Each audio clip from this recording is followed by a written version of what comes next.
సూర్యాపేట జిల్లాలో సైబర్ నేరాలు, డ్రగ్స్, మత్తు మందులపై అవగాహన సదస్సు Mothey police station CI Yadavender Reddy ఆధ్వర్యంలో మండల కేంద్రంలోని మామిలగూడెంలో శ్రీ వెంకటేశ్వర విద్యాలయంలో సిఐ యాదవేందర్ రెడ్డి మాట్లాడుతూ జిల్లా ఎస్పీ సన్ప్రీత్ సింగ్ ఐపీఎస్ ఆధ్వర్యంలో సైబర్ నేరాలపై గంజాయి, డ్రగ్స్, మత్తు మందులు, గుట్కాపై పటిష్టంగా పనిచేస్తున్నామని తెలిపారు. ప్రతి గ్రామంలో చదువుకునే విద్యార్థులు, యువకులు ఇంటర్నెట్ ను సద్వినియోగం చేసుకోవాలి. సైబర్ మోసగాల వల్ల మోసాలకు గురి కావద్దు. సైబర్ మోసాలపై 1930 టోల్ ఫ్రీ నెంబర్ కు ఫిర్యాదు చేయాలన్నారు. యువత చెడు వ్యసనాల బారిన పడవద్దు. ఈ కార్యక్రమం నందు పోలీస్ సిబ్బంది, head constable Srinivas, constable Ram Narsaiah, home guard Yuvaraju, కళా బృందం ఇన్ఛార్జ్ ఎల్లయ్య, కృష్ణాచారి, నాగార్జున మరియు విద్యార్థులు, ఉపాధ్యాయులు పాల్గొన్నారు.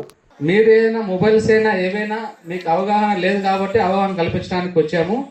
ఇప్పుడు ఎవరైనా ఒక మొబైల్ని మీరు సైబర్ నేరాల గురించి ఇప్పుడు చెప్పారు వాళ్ళు పాట రూపంలో. కాబట్టి సైబర్ నేరాలు అనేవి ఇదివరకు దొంగతనాలు ఎట్లా జరుగుతాయో తెలుసా? ఒక పర్సన్ ఎవరైనా దొంగ ఫిజికల్గా అంటే వాడొచ్చి దొంగతనం చేసుకొని వెళ్ళిపోతుంటాడు.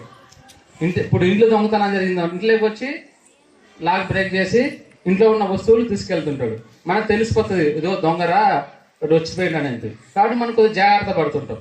కానీ సైబర్ నేరాలు అనేవి మనకు ఆ పర్సన్ అనేది ఎవరో తెలియదు, కానీ మన సంబంధించిన డేటా, మన యొక్క మొబైల్ సంబంధించిన డేటాలోకి వాడు ఎంటర్ అయ్యి మీ దగ్గర నుంచే వాడికి కావాల్సిన ఇన్ఫర్మేషన్ తీసుకొని మిమ్మల్నే మోసం చేస్తాడు. కానీ ఆ పర్సన్ ఎక్కడ ఉంటాడో తెలియదు, ఆ పర్సన్ ఎవడో మీకు కనిపెట్టలేరు కూడా.